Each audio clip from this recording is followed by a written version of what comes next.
Make some noise for Jay. Sleep out your make music, then I stream again. Run up 40 on these niggas, coach like, why you leaving me?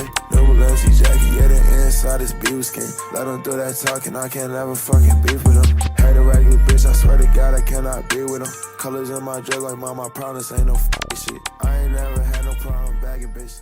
Take a razor. This bug uses camouflage to hunt.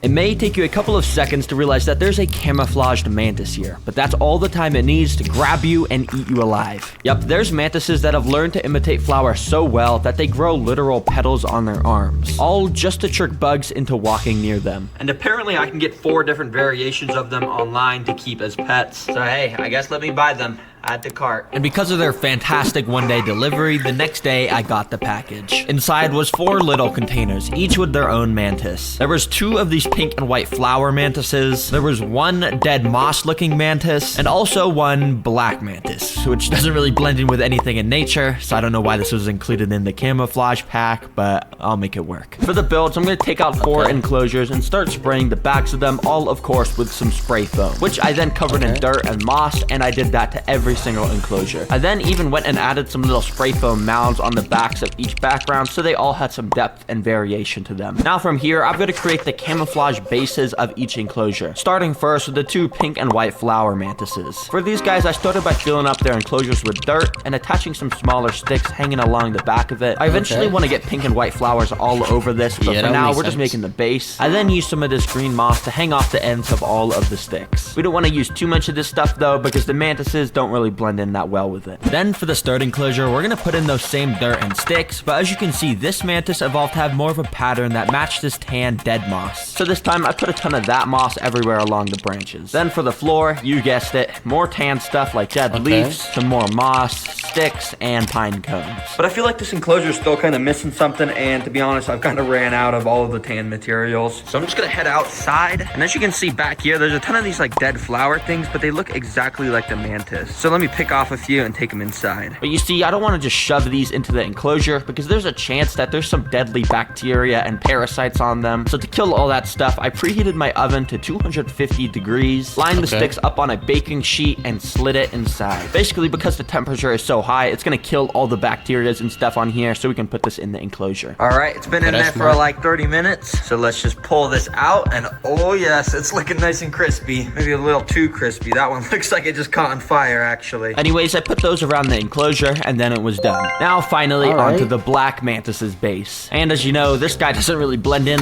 See, chat, I used to be like a whole like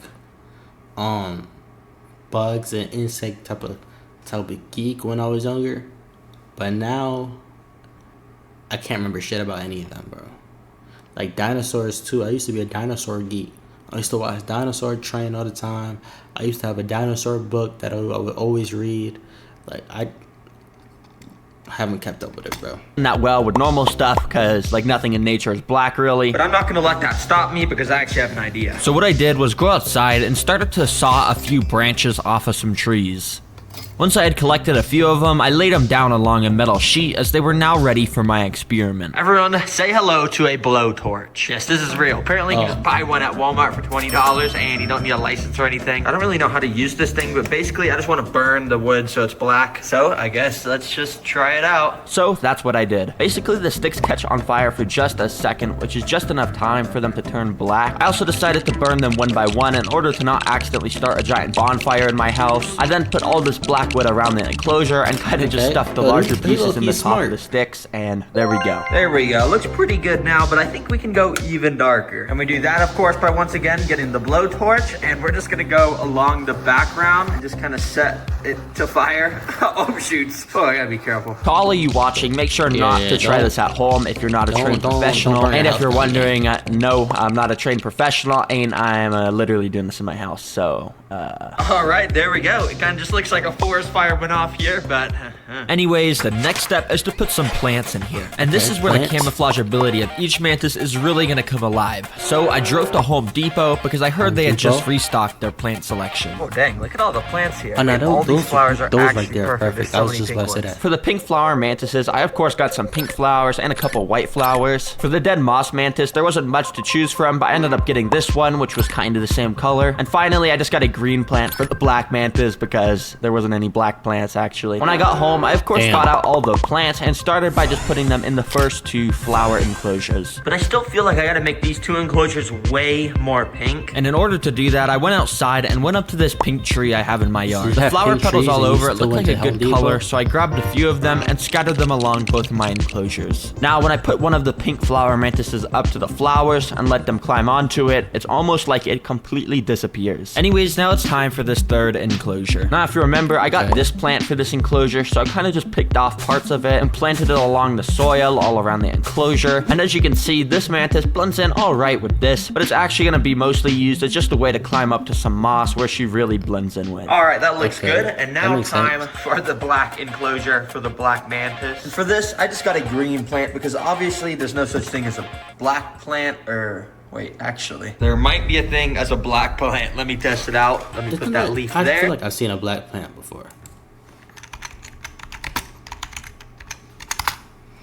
Yeah, well, it looks more purple.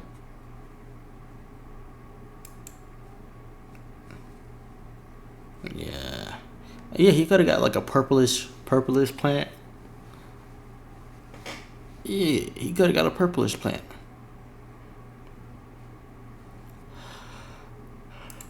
Turn on the blowtorch and I guess just see what happens. Just start lighting a fire. And as you can see, when I burned this plant, it actually was turning black, but also had a slight side effect that it was completely getting disintegrated and the structure of it all fell apart. Yeah, I don't know if I could use that actually. So I just stuck to my original plan and put the plant smack dab in the center of the enclosure. Yeah, it doesn't really match, but to be honest, it's kind of cool and adds a little bit of nice contrast to this burned wasteland look. And with that, we can now finally put the mantises into their new home and see if their camouflage actually works on bugs. But quickly, first, I want to tell you guys about something. As you know, I'm always so if you want to get me harder to hunt, so let's start by first letting the little pink mantis go. There you go, boy. Come on. You want to climb on? Now, for the first food source for this guy, I'm going to be using literally the smallest animal they sold at the pet store. Extra small crickets, which is the size I never get for my videos because, I mean, look at them. They're like even smaller than my fingernail. But anyways, let's put these inside the enclosure. Right away, one of the crickets started to climb along a flower. And I don't blame you if you couldn't see the mantis here because it's in its prime camouflage territory. If us humans have trouble seeing a mantis like this, I can say for a fact that this cricket definitely couldn't see it and it made a grave mistake of walking too close. The mantis quickly struck at the cricket but missed. But the mantis, I'm not gonna lie, I didn't even notice it.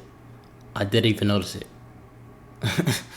wasn't gonna let that stop him. So the next time the cricket came around, he charged up an attack and jumped off the leaf. Yeah, and that kind of just kept happening over and over. I guess they're scared of extra small crickets or something. Yeah, the mantis couldn't even get a hold of these. I'm giving extra small crickets a 1 out of 10. But for the next pink flower mantis, I'm gonna be testing with him the next size up of crickets. We got some medium crickets. Let's see how these do in the enclosure. So I went and dumped some of the crickets in and then put the pink flower mantis in. And right away, I noticed that maybe I had put too many crickets in because the mantis was getting absolutely surrounded by them. In fact, he actually looked pretty scared and was trying to just stand still to blend in and not get seen by the crickets. And the entire 45 minutes of watching him in this enclosure, I didn't see him strike a single cricket. Well, I guess just any crickets are not a food source that baby mantises like. So these get a 0 out of 10. Get this trash out of here. However, this next mantis is a bit bigger and I'm 100% confident he's gonna eat the next food source. Let's go and put him in the enclosure. There you go, boy. Now for this guy, I'll be feeding him some dubia roaches. They're fast and hard to catch, but they're very nutritious. The mantis ended up walking onto this plastic lid that I had put in the enclosure, so I ended up just putting the roaches on that. And literally instantly, the mantis noticed them and turned on his predator mode. Right away, he struck at them and missed. But he wasn't gonna let that stop him because then he struck again, and this time he got a perfect hold of the roach. Using their sharp claws, they basically hold the prey in place and lock them so they can't get out no matter what. Then with its alien mouth, it sucks the juices out of the roach while it's still alive. Yeah, it's extremely brutal, and the whole time the roach was just squirming its little antennas around, but there was nothing it could do. There we go. That's what a mantis is supposed to do. So I think I'm gonna give the roaches 8 out of 10. And that's because I still think there's room for improvement with this black mantis, because I have one more prey I want to try and feed them. So I'm just gonna go and let this guy loose in the enclosure. For this guy, I'll be feeding him flightless fruit flies, which is the tiniest of all the preys I've had, meaning it's probably the hardest to catch. But I've also heard mantises love flies, so let's see. Now it turns out that doing that burnt wood for this enclosure was actually a good idea, because the mantis was just chilling on one of the sticks waiting for a fly to walk by. And after leaving him alone for a minute, I actually came back to a flightless fruit fly in his hand. It's a pretty cool shot to see the black mantis on the black stick eating a black fly contrasted with that white background. But I did kind of want to see him strike one of the flies, so I ended up putting him on a white lid and put a fly right up to his face. Right away he struck at it, and yeah, he started eating this one too. Even though mantises are just some simple little insects, I think they have one of the coolest eating processes out of any animal. And yeah, even though all 4 of my mantises are still really small right now, they should grow up over the coming months and be way bigger soon. So I have a feeling they're gonna make a great addition to my pet collection. Make sure to like and subscribe to the video. By the way, this is my